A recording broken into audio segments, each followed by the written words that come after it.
नमस्कार, मैं रोशन हूँ और आपका फिर स्वागत है। मित्रों, आज प्रधानमंत्री नरेंद्र मोदी ने एक बार फिर चौंका दिया है। एक ऐसे व्यक्ति को मुख्यमंत्री बनाया है जिनका कहीं दूर दूर तक चर्चा नहीं थी, जो पहली बार विधायक बने और पहली बार ही उन्हें मुख्यमंत्री बना दिया गया। यही हाल गुजरात में भी हुआ। भूपेंद्र पटेल को पहली बार वो विधायक बने और पहली बार ही उनको मुख्यमंत्री बना दिया गया। और छत्तीसगढ़ में भी चौंका दिया गया। वहाँ जो साई साहब हैं उनको मुख्यमंत्री बनाया और मध्य प्रदेश में भी डॉक्टर मोहन यादव को मुख्यमंत्री बना के उन्होंने चौंका दिया। ये उनका स्टाइल है।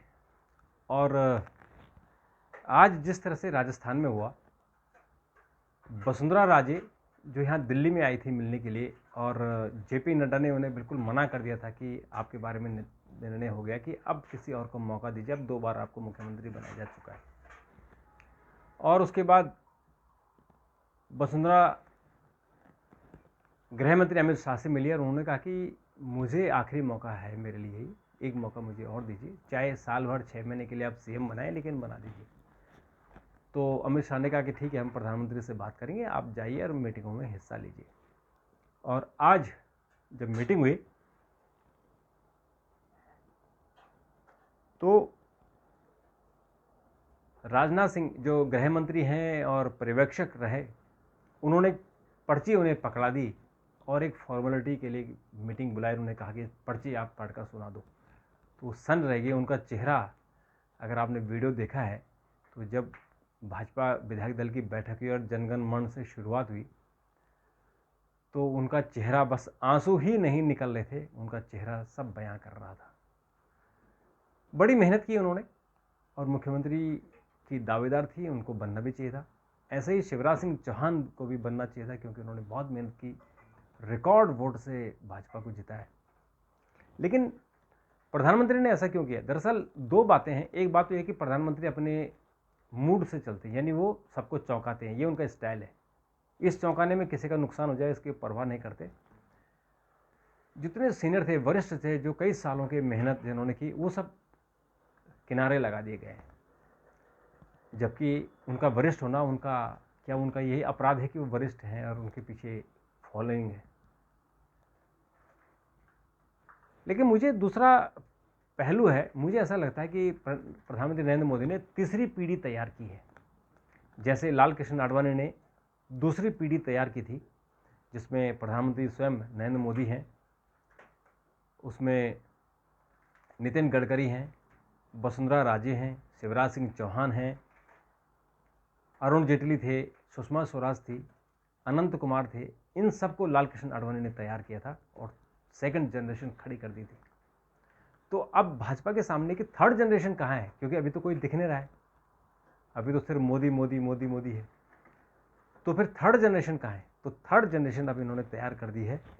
और चूंकि आरएसएस बीजेपी का बहुत बड़ा संगठन है और घर घर संगठन है, बूथ लेवल संगठन है, इसलिए भाजपा को और संघ को कोई दिक्कत नहीं होगी। जो आइडियोलॉजी को लेकर वो चल रहे हैं, तो कोई भी बनेगा, कोई भी प्रधानमंत्री बन सकता है, कोई भी मुख्यमंत्री बन सकता है। लेकिन ये थर्ड जनरेशन खड़ा करने वाली बात थी और ये प्रधानमंत्री ने एक एक्सपेरिमेंट किया है। और वो एक्सपेरिमेंट इसलिए किया है कि थंबिंग मेजोरिटी से बीजेपी जीती। जैसे उत्तर प्रदेश में योगी आदित्यनाथ, 47 साल की उम्र, वहाँ बहुत बड़े स्तर पर बीजेपी जीती। उत्तराखंड, पुष्कर सिंह धामी, 46 साल उम्र, वहाँ भी भाजपा ने मेजोरिटी से चुनाव जीता। हालांकि धामी अपनी सीट हार गए थे, लेकिन उन्होंने पार्टी वहाँ जिताई। और इसके बाद जो आज 3 मुख्यमंत्री उन्होंने बदले हैं, जो राजस्थान में बनाया है भजनलाल शर्मा को। भजनलाल शर्मा पहली बार के आरएसएस से आए हैं, भाजपा में संगठन मंत्री रहे हैं, महामंत्री रहे हैं, लंबा अनुभव संगठन चलाने का। राजनीति में छोटा अनुभव था, यानी चुनावी राजनीति में पहली बार चुनाव लड़े और उनको सांगानेर से टिकट दिया गया और उनकी जगह एक सिटिंग विधायक का टिकट काटा गया था। ऐसे ही मध्य प्रदेश में भी हुआ। मध्य प्रदेश में 3 बार के एमएलए मोहन यादव को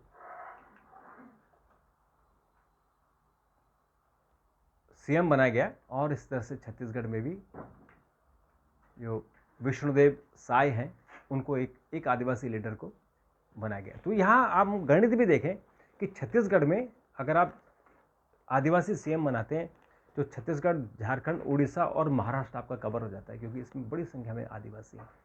और छत्तीसगढ़ और झारखंड में तो आदिवासियों की बाहुल्य है, इसलिए वहाँ मुख्यमंत्री आदिवासी बनना चाहिए। तो ये उन्होंने हक दिया और राष्ट्रपति भी आदिवासी हैं, तो उसके कारण भी आदिवासियों में अपनापन है। मध्य प्रदेश में ओबीसी ज़्यादा हैं तो वहाँ ओबीसी सीएम बना दिया मोहन यादव। राजस्थान में ब्राह्मण ज़्यादा हैं और ब्राह्मणों का असर बाकी हिस्सों में, देश के बाकी हिस्सों में हो, इसलिए ब्राह्मण बनाया। मध्य प्रदेश में एक उप मुख्यमंत्री एससी बनाया और राजस्थान में भी एक उप मुख्यमंत्री एससी बनाया। तो इस तरह से जो ब्राह्मण, एससी, एसटी और ठाकुरों का एक कॉम्बिनेशन बीजेपी ने बना दिया है। पुष्कर सिंह धामी और योगी आदित्यनाथ ठाकुर हैं और कोई आदिवासी है, कोई एससी है, कोई एसटी है। तो इस तरह से कॉम्बिनेशन, जो ज़बरदस्त कॉम्बिनेशन बीजेपी ने बनाया है, वो 2024 का चुनाव और उसके बियॉन्ड 2024, यानी ये प्रक्रिया आज 2024 के लिए बीजेपी आरएसएस तैयार नहीं कर रहा है, ये लॉन्ग टर्म के लिए कर रहा है।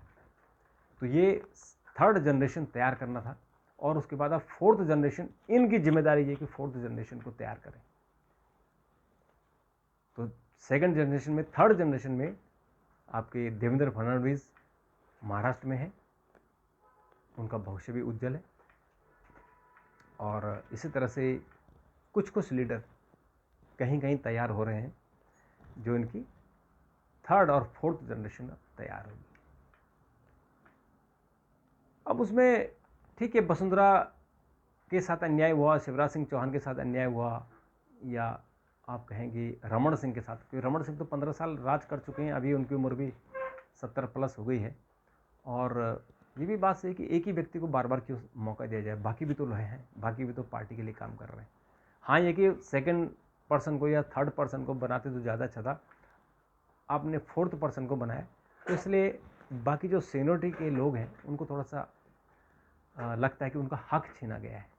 लेकिन एक संगठन की पार्टी है, इस संगठन की पार्टी ने डिसीजन लिया है, तो लॉन्ग टर्म डिसीजन लिया है कि ये दूरगामी इसके परिणाम होंगे। ऐसे निर्णय कांग्रेस नहीं ले पाती, जैसे कि राजस्थान में अगर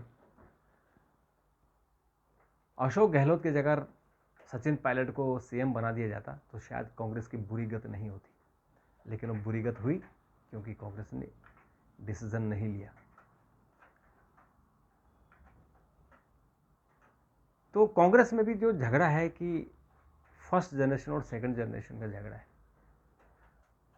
जो सोनिया गांधी हैं वो चाहती है कि बुजुर्ग उनके साथ रहें, लेकिन राहुल गांधी चाहते हैं कि यंग आए, और इसी चक्कर में वहाँ मध्य प्रदेश में भी पार्टी हार गई, क्योंकि वहाँ कमलनाथ और दिग्विजय सिंह जैसे आउटडेटेड लोग जिनकी उम्र 80 आसपास है, उनको चुनाव लड़ाया, उनके नेतृत्व में चुनाव लड़ाया, तो बीजेपी पब्लिक ने उनको नकार दिया। अगर वहाँ कोई यंग होता, जैसे ज्योतिरादित्य सिंधिया जो बीजेपी में आगे थे, या इसी तरह के ही और कोई अगर लीडर होते, तो शायद उनको, उनके सामने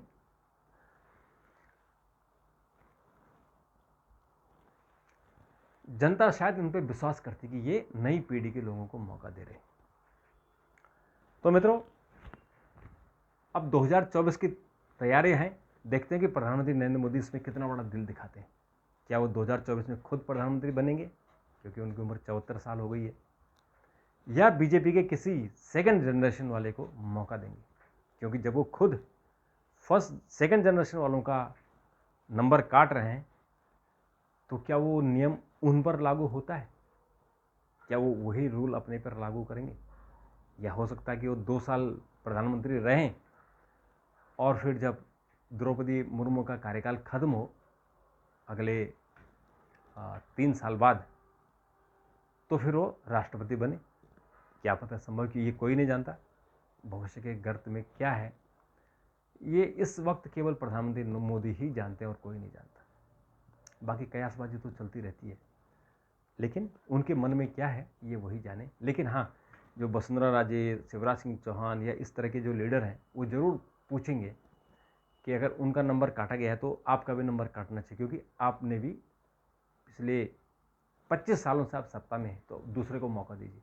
10 साल से तो केवल प्रधानमंत्री हैं, 15 साल आप सीएम रहे, तो मौका औरों को भी मिलना चाहिए।